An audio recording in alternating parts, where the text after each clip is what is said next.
பிரச்சனையில் தமிழர்களை தாக்குவது கண்டிக்கத்தக்கது என்று தமிழக பாஜக தலைவர் தமிழிசை சவுந்தரராஜன் தெரிவித்துள்ளார்.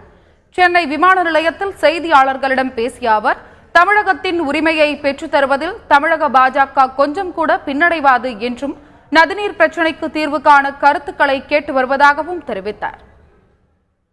மத்திய அரசு மாநிலத்திற்குள்ள முழு உரிமையை கொடுக்க வேண்டும் என்று நாம் வாதித்துக் கொண்டிருக்கின்ற காலகட்டத்தில் அங்கே ஆண்டு கொண்டிருக்கும் காங்கிரஸ் அரசு மறுபடியும் தவறு செய்கிறார்கள்.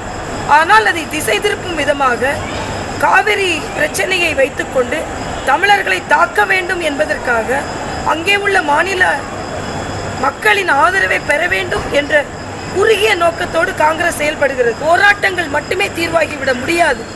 நேரடியாக எந்தெந்த வகையிலெல்லாம் அணுக வேண்டுமோ அந்தந்த வகையில் அணுகி கொண்டிருக்கிறோம்.